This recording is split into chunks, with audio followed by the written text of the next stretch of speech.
Do you know this strip club in D.C. called Camelot? Is that still open? Yes. Well, I know what I'm doing after the show. I gotta tell you. The other day, my wife called me creepy. You know, I frequent strip clubs. I don't want, it's something I like to do. And my wife said I was creepy because I go to strip clubs by myself. Is that creepy? I think that's better than going with the fellas. That's creepy to me. Hey, y'all, let's all go to the strip club and get our dicks hard together as a group of friends. Drive home in a quiet car and not talk about any of the things we've seen or done. No, nigga, I go by myself. But my wife doesn't understand why I go to the strip club. It has nothing to do with sex, you understand? I need a pinch of sexual energy in a room to relax, but it's more about being out. I like the music. A few naked chicks in there, it just makes me feel good. But I'm not trying to like socialize or meet anybody. You know, sometimes I go to the strip club and I bring a book. I do, and I sit right by the stage because the reading light is better.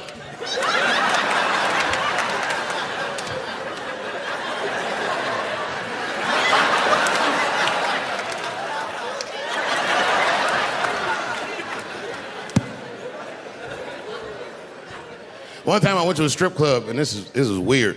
I don't know why. The stripper, for some reason, told me her real name. I know, so I left. She didn't understand. She was like, "Where are you going?" I was like, "Good night, Deborah."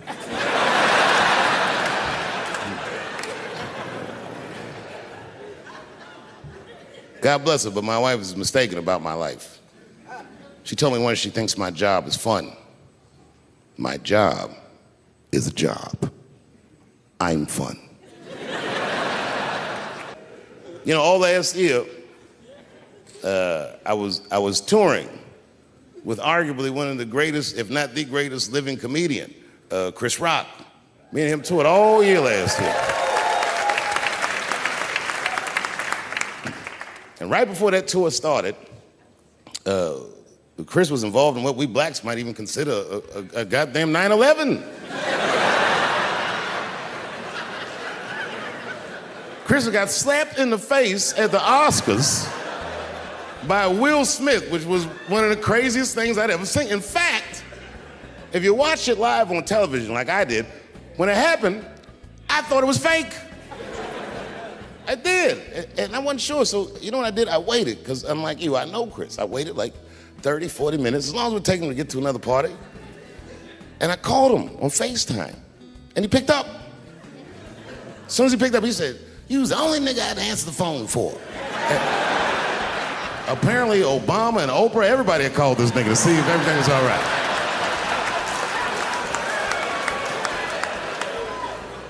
And I thought it was fake. I didn't know. So I asked him, I go, "Well, he said, what?" I said, "Well, did it hurt?" And he said, "Yes, nigga, it hurt." And then I knew that it was real. And then, and only then, was I offended. And I wasn't just offended that he got slapped. That was only half of it. The real offensive part was that after he slapped him, this nigga Will just sat down and enjoyed the rest of his evening. It was crazy. It was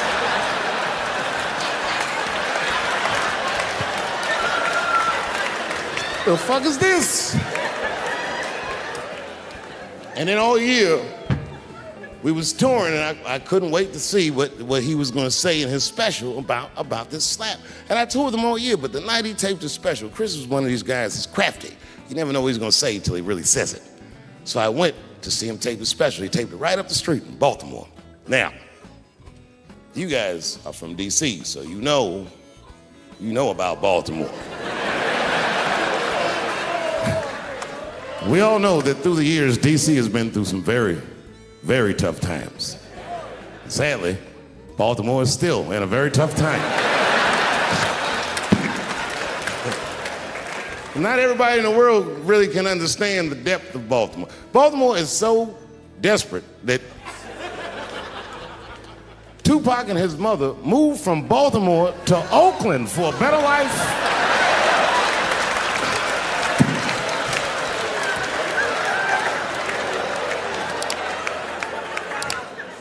And Chris Rock went so hard in the paint, and I can't believe he did this. He shocked a Baltimore crowd. I didn't even know that was possible. I started doing comedy around here. Shocked them.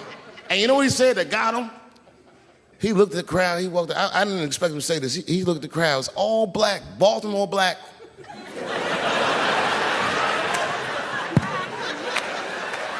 Even if you rich and black in Baltimore, you know them niggas is traumatized about something. And Chris shocked him, and this is what he said. He went to that crowd. He said, I refuse to be a victim. And the crowd said, oh. And I was backstage looking like, nigga, watch the tape.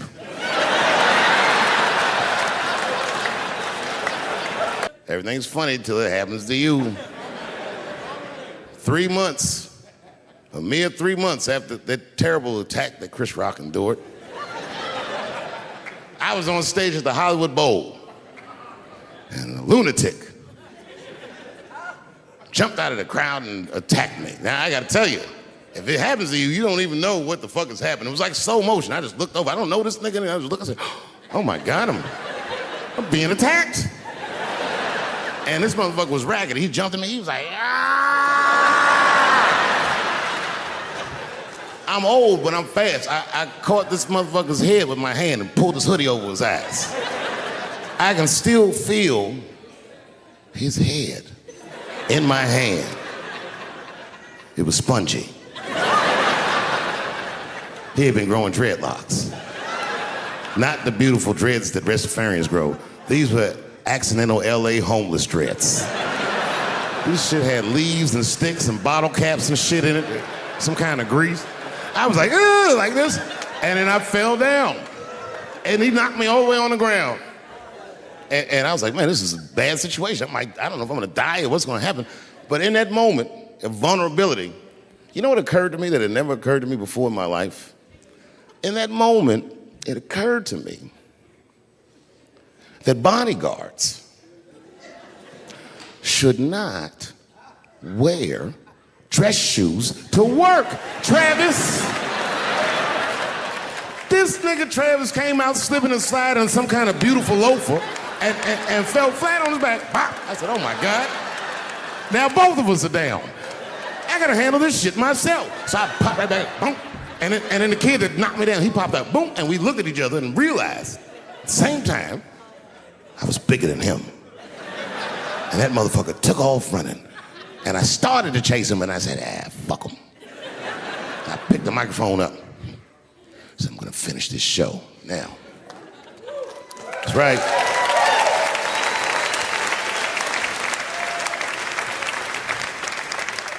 For 3 months before that, I'd been making fun of Chris Rock. And people would ask me all the time. They'd say, Dave, what would you do if you were Chris Rock and Will Smith slapped you in the face? And to this day, the answer is the same. Well, I don't know what I would have done. I've never been in a situation that extreme. But I do know now what Will Smith would not have done. And that is enjoy the rest of his evening. Man, listen. We gave that kid a good while. We was whooping his ass. Not we, I mean, I was on stage trying to think of a joke to tell, but they was beating this nigga up right behind me. Everybody could see it. Everybody could see it. And I'm sitting up there trying to think of what to say. And I'm tongue-tied. Me, of all people, can't think of anything to say. Look at my karma. Just that moment. Of all the people in the world, Chris Rock walks from backstage, walks up to me in front of 20,000 people, grabs the mic out of my hands and looks at the crowd and goes, was that Will Smith? Man, motherfuckers fell out of their chairs laughing. I was standing there looking stupid. I was fucking furious, because I'm thinking in my mind, nigga, this is my attack. You got attacked 3 months ago. Now you have jokes. So I snatched the mic back from Chris and tried to get one off, but my shit did not go good at all. I didn't know what to say. I was just like, it was a trans man. And the crowd was like, boo. It's LA, we like trans people, boo. I know, I felt so bad. I felt so bad. But I know why he did it. You'd have to be there to understand, but man, when that guy tackled me, it was like it's like a movie or something. You gotta picture this. Picture a famous person you like. Every famous person you could imagine was at that show. It was like the biggest night that Hollywood had ever seen. And when that guy tackled me, he cleared the bleachers.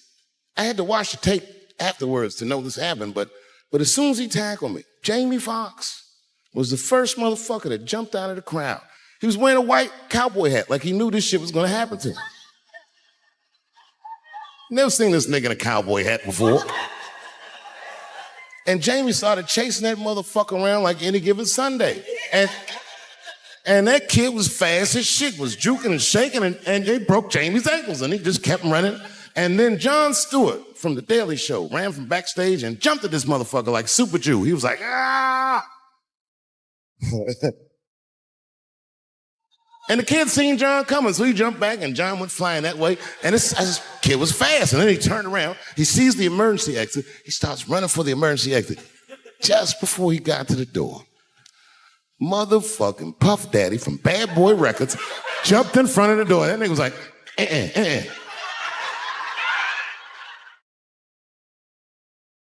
Boy, Puffy got that motherfucker. And then every celebrity just ran out because every celebrity saw themselves in me, and they just started beating the fuck out of that kid. And I know Chris was backstage looking like, nobody helped me.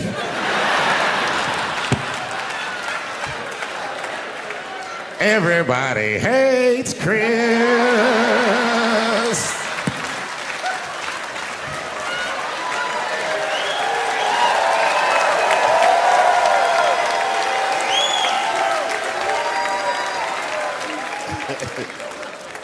Look, it was way more intense than what you guys might have read. I don't know what you read, but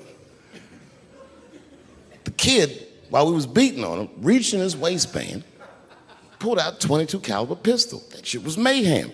Everybody started screaming, oh my God, he's got a gun. He's got a gun. And then I got scared. I was in the back, but I was scared because I knew that everybody that was with me was armed. Yes, if they had shot and killed this kid on stage at the Hollywood Bowl, like I pay you to do, Travis.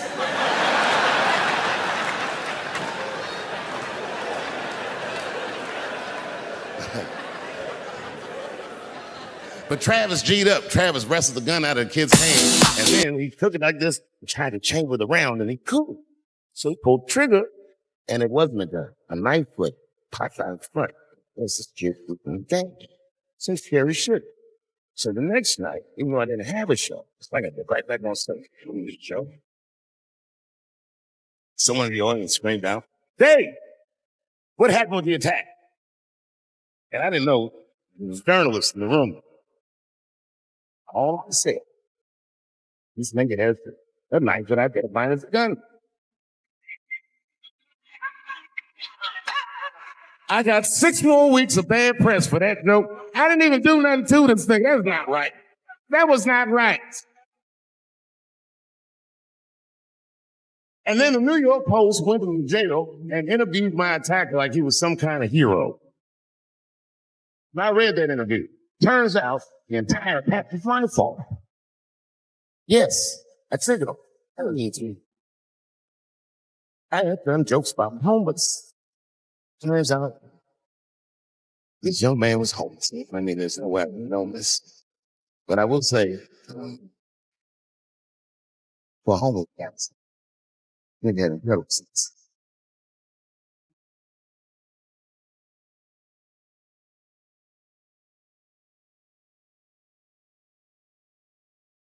Oh, and they said I traded him because I had done LGBTQ jokes, and it turns out this fellow was a B.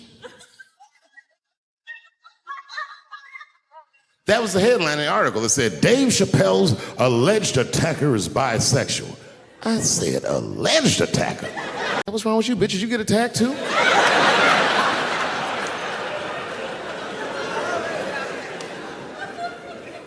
And she's crying, and she said, oh my God, David. She said, if you had died tonight, me and the kids would have nothing.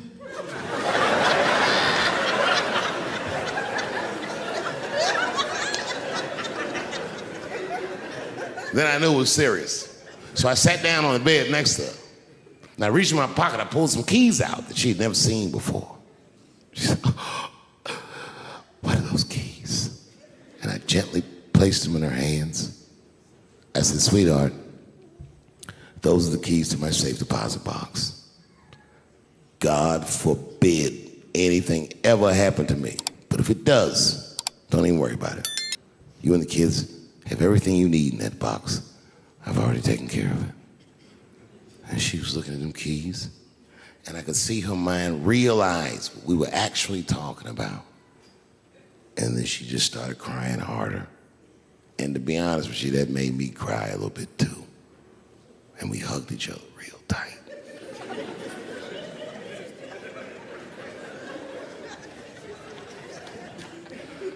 Do you know this bitch looked in the box while I'm alive and well? Who does that? Oh my God. And then she was mad at me. She said, God damn it, David, I opened that box. I said, you did? She said, yes, I did. And there was nothing in there.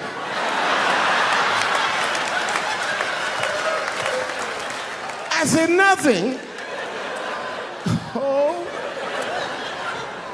She said, nothing except your stupid joke book. I said, whoosh. I said, well, sweetie, look. If you tell those jokes exactly how they're written, you and the kids should be fine. They're really good jokes.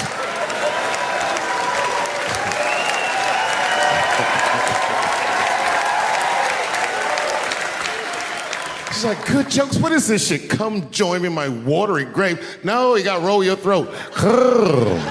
Join me in my watery grave. Worst days of my fucking life. I couldn't take it. And I'm embarrassed about it now, but I can talk about it. You know what I did? It's fucked up, but I did do this. I waited. I waited for her to fall asleep. And when I waited a long time, she's Asian. I couldn't tell if she was asleep or not. I was looking at her.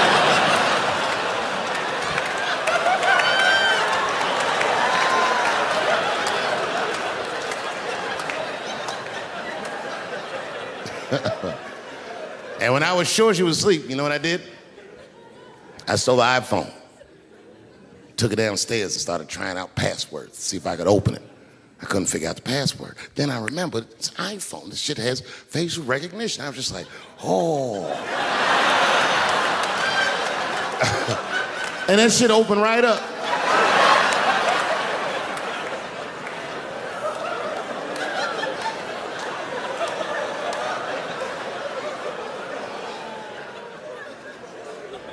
And I saw a text message in there from a fella named Earl. I don't know anybody named Earl.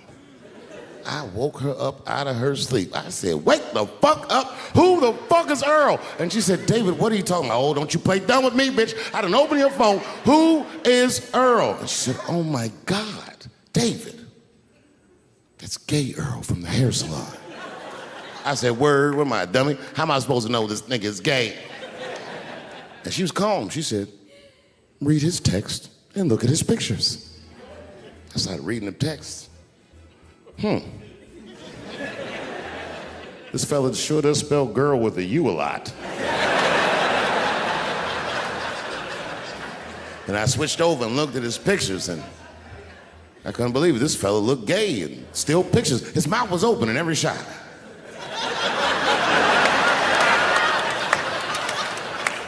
And then I knew she was telling the truth. And then I felt like dumb. I said, I'm sorry. I'm sorry. Okay, I'm sorry. Here, take your phone. I'm sorry. Just go back to sleep. I'm sorry. I guess I just been insecure because all this cheating I've been doing. Good night.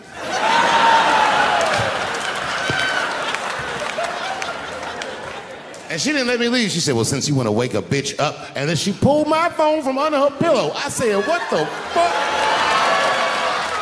She said, who is this bitch in this picture? I said, how'd you open that phone? She said, it was easy, nigga. All I had to do was mash my nose and go like this, and it opened right up. I said, what the fuck? And beneath Broadway Studios is a nightclub. And the special was only supposed to be 30 minutes. And I got ready, I practiced, I did all the shit I was supposed to do. And the night that I taped, 20 minutes into my 30-minute set, I'll never forget this, music started blasting from the nightclub underneath. You could hear it real loud, and it fucked my whole show up, and I was devastated. I was a young man. I really believed in what I was doing, and I thought that my dream had been killed. So when I got off stage, I ran down the steps to the alley behind Broadway Studios, and where the control trucks are parked, and I kicked that motherfucking door open, and I started yelling at all the producers. I was nobody in show business, just a guy that believed in myself. I said, man, you fucked everything up. That fucking music, what the fuck were you thinking? And there was a guy who was a big-time producer, I ain't saying no names, and he stood up, and he said, hey, kid, sit the fuck down. He said, we didn't ruin anything. He said, we made a deal with that nightclub to not play music, and they didn't honor the deal. And I said, who didn't honor the deal? And he pointed to a guy. I'll never forget it. It was an old white man sitting in the Ford Taurus by himself. And he said, that guy right there. And I didn't waste no time or ask no questions. I went to that Ford Taurus, and I beat on that window, and I said, open the door, motherfucker, I want to talk to you. And that old man looked at me for 1 second and wisely drove the fuck off. And left me in the alley cussing at anybody who would listen. And 2 minutes later, literally 120 seconds later, couldn't have been any more than that, the doors of the kitchen in the alley of that nightclub underneath Broadway Studios flung open. And that old man was standing there, that same old man with reinforcements. He had 2 big goons with him, and he looked at me, and he was calm as a cucumber. He said, you, come here. I want to talk to you. I didn't know anything about the streets at this age. But I found out later in my life that these men were Russian mobsters. And I don't know what you guys know about the Russian mob, but these are the niggas that killed Denzel in Training Day.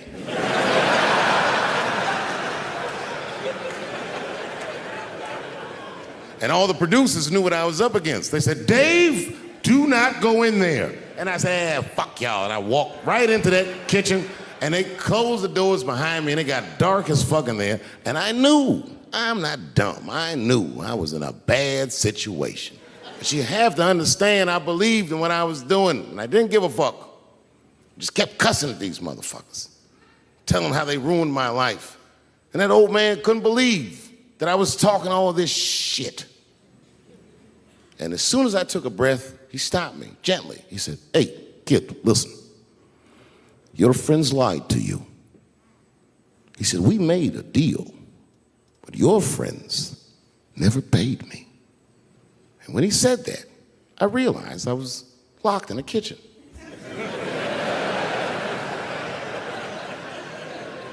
I realized he was telling the truth, which would make me wrong.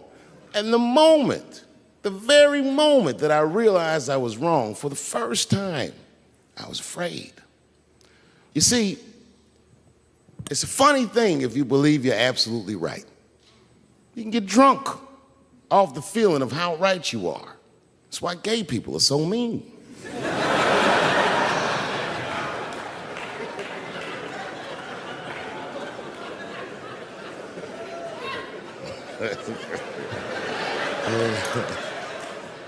But I didn't buckle. You guys would have been very proud of me. I was scared, but I didn't buckle. I said, well then, sir, I owe you an apology. But I believe that no matter what reason that music was playing, it ruined my life. And that old man looked at me with sympathy in his eyes. And he walked over to me and he gently placed his hand on my cheek, which I gotta tell you, is a very emasculating thing to do.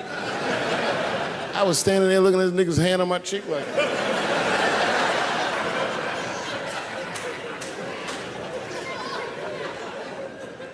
And he said, "You are a real man." And he tapped me on my cheek. Real soft. Just like that. The doors opened back up. The light from the alley flooded into the kitchen. And I just walked out alive. I lived to fight another day. And I'm not lying.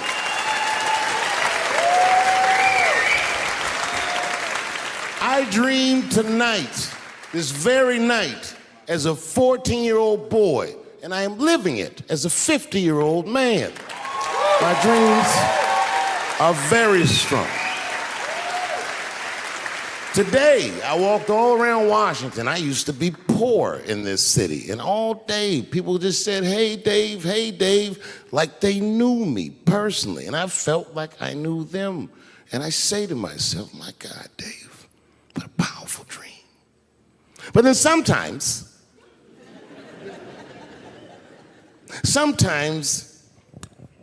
I feel regular. Feel like myself. Maybe I'll smoke some weed and be in some nightclub and feel shy. But I'll look across a nightclub and I'll see some guy that no one's ever heard of. But this nigga worked all week and got bottle service.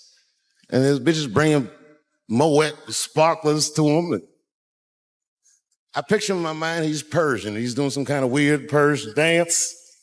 And he got 6 bitches at his table because he got so much liquor. And they all call him saying, go Cena, go Cena. And I'll be looking across the room like, oh my God, I'm in that guy's dream.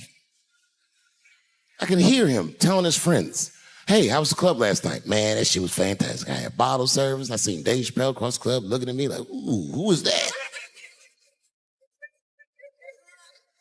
And that's the trick to life. You have to be wise enough to know when you were living in your dream. And you have to be humble enough to accept when you're in someone else's. It's why I don't judge between Will Smith and Chris Rock. Because you guys look at them as big ideas, but I look at them as fellow dreamers. I can't judge between them because I see myself in both of them. I am Will Smith. I am the man that cannot take it anymore and will slap the shit out of the next person that says a crossword to me or somebody that I love. And I am Chris Rock. I am the man that can get slapped in front of the whole world and keep my composure so I don't fuck anything. I met this nigga at a party. I had no idea who he was. But the minute he walked in that party, I knew I was in his dream. Everybody in the party was another dreamer. Everyone was famous, but when that nigga walked in, he was dressed like C-3PO. He was shining.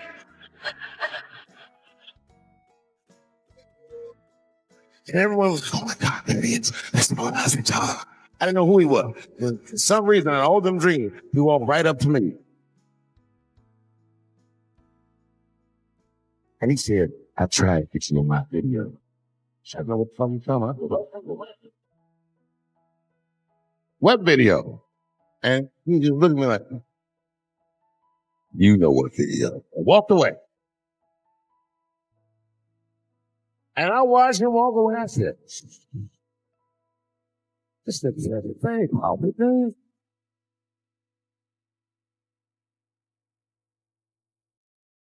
You know what it reminded me of? It reminded me of when we was in grade school. Remember in grade school, the children would ask somebody what they want to be. Timmy, what do you want to be when you grow up? And Timmy acted like he had an idea. He'd stand up, he said, I want to be a fireman. And then she would say, Timmy, then you. But Timmy didn't mean it. Timmy said he wanted to be a fireman. Deep down, Timmy tried to fuck.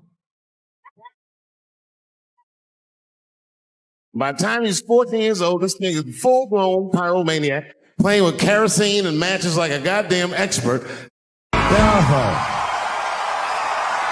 Thank you.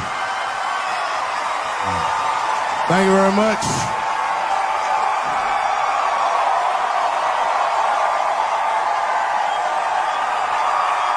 Thank you. What's going on?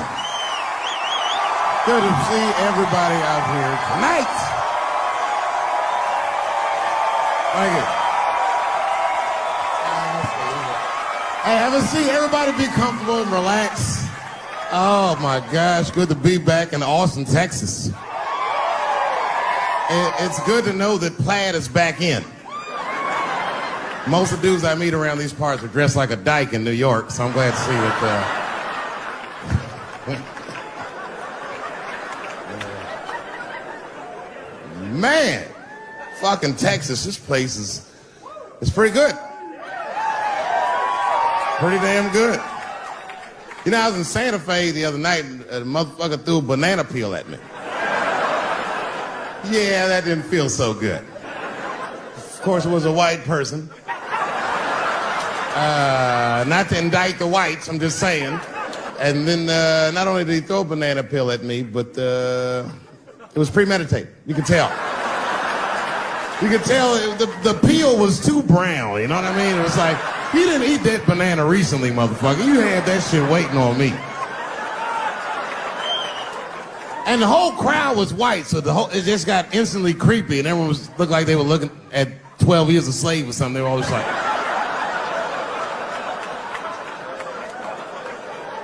who the fuck does that? And then they arrested the guy, which was... I said, someone's gonna fuck you in the butt in the holding cell. You know that, right? Can't just be throwing banana peels at Dave Chappelle. They're not gonna let you get away with this.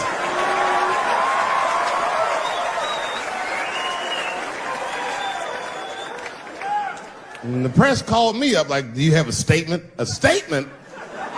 For a fucking banana peel? No! I don't have anything to say. This guy was like fucking famous for throwing a banana peel at me. 20 years from now, he's gonna be tucking his kids in the bed and the kid gonna be like, Daddy, tell him about the day that you threw that banana peel at that nigger in Santa Fe. Boy, I'll tell you what, that black motherfucker, saw his name up on the marquee about a week before. I said, man, if I could just get close enough to meet him, throw a banana on that nigger and show him how. Fucking banana gate. I didn't even want to press charges. You know, this has happened to me before.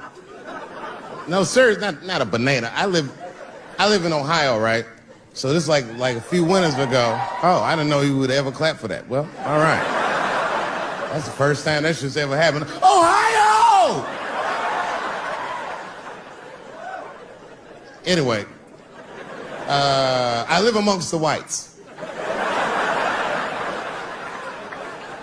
Small town in Ohio. And it was wintertime, and it had snowed recently, so there were huge snowdrifts on the street. I was walking with my sister. Now, my sister was dressed in all Muslim garb, as were her children. And I was dressed as Dave Chappelle.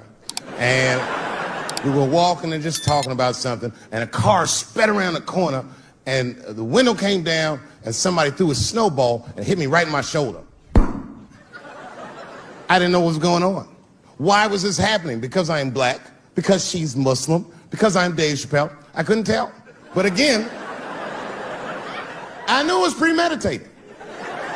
Because who the fuck has a snowball in a warm car?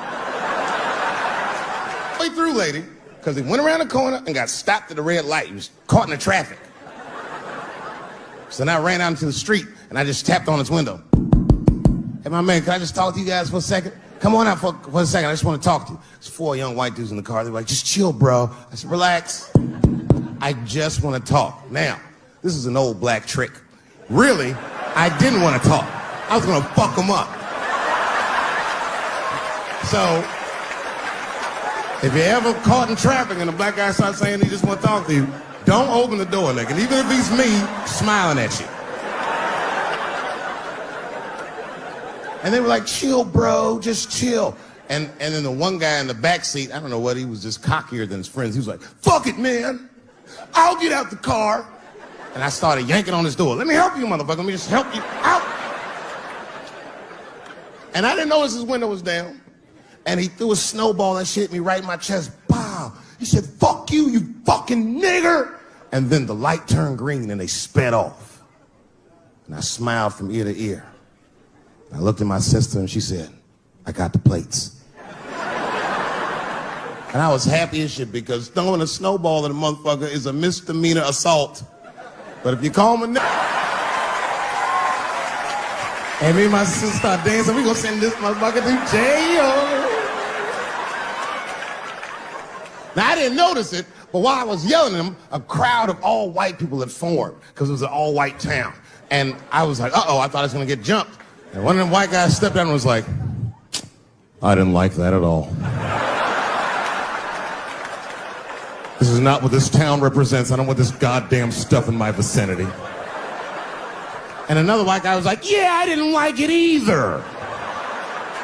And then an old white guy stepped out of the crowd and said, young man, if you're going to fill out a police report, I would like to come with you and do the same. I said, you guys would do that for me? And the whole crowd said, hooray! I said, come on, y'all. I look like Malcolm X going to see Brother Johnson with a trail of white people.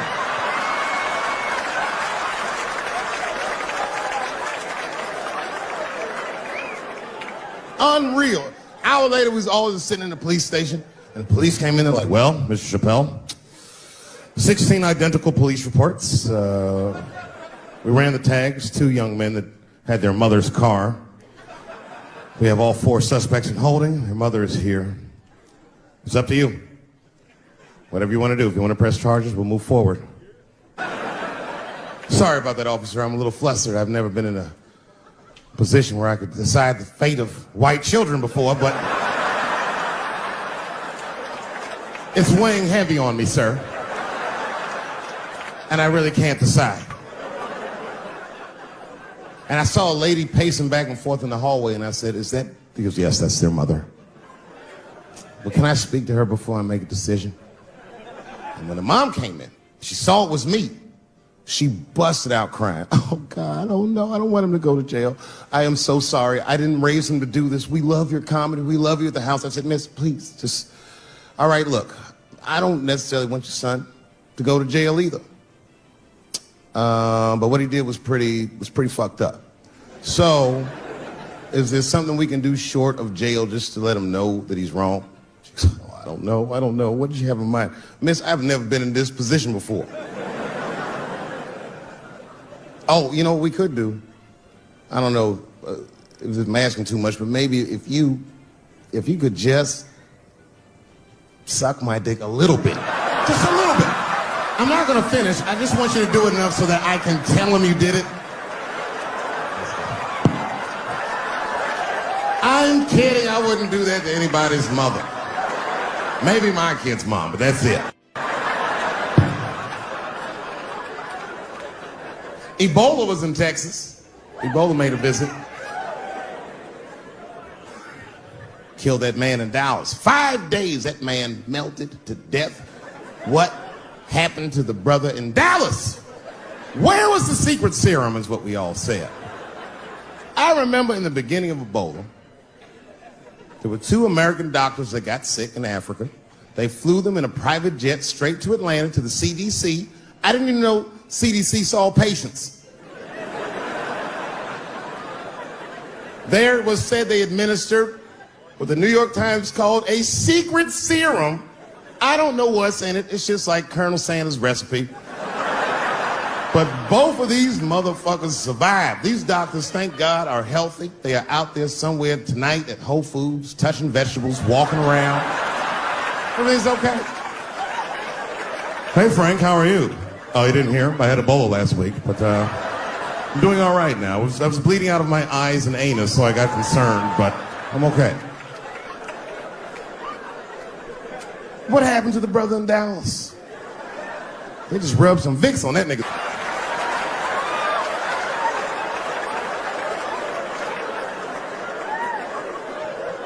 I knew he wasn't gonna make it. I already knew. Sad. I saw in the New York Times, they said Ebola is the new AIDS. Whew. Isn't that something? Here I am thinking that old AIDS was working just fine. And they already have a new AIDS out. Isn't that amazing how they do that? Isn't it weird how there's a disease that just starts in 1980 and it doesn't kill anybody but niggas, fags, and junkies? Isn't that a fucking amazing coincidence? that this disease hates everybody that old white people hate?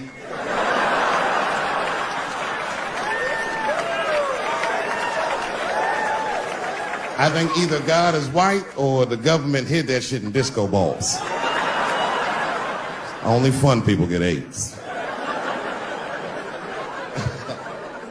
Last month on the front of the New York Times, the measles was a headline. I had to check the date of the paper. I was like, measles, what is this, 1850? What the fuck is this? Why is measles in the news? Turns out they were trying to decide if mandatory vaccinations for children is the way we all want to go. Any thoughts? I'm sorry, ladies and gentlemen, I don't know. I don't know about this one. First of all, black people generally don't trust doctors. After the Tuskegee experiments and all that shit. More importantly, don't forget Michael Jackson was killed by a doctor. Granted, he was doing drugs, but if I was a heroin addict and I had a licensed physician injecting heroin in me, I should survive that. I'd just be looking like, oh, I'm good, right? I'm good. It's not too much, is it? Dr. Butterfingers killed Michael Jackson. After that, I was like, fuck going to the doctor. The fuck am I getting my kids vaccinated for an old-ass disease like measles? This is ridiculous. You might as well give them a diarrhea shot if you're so worried. Diarrhea has a bigger body count than the measles do. You know, diarrhea is funny today, but 100 years ago, if your ass had diarrhea, you were a goner. There was like a 0 chance of survival. You get that first squirt, uh-oh. Better start getting my affairs in order. But I don't have much time. It's diarrhea. It's very serious. You just watch your buddy slowly die in a pool of his own shit. I give up diarrhea. Nowadays, your buddy just be like, oh, well, you got diarrhea? Just eat a banana, nigga, drink some water, let's get to the club. Still make last call. Tough time for the blacks.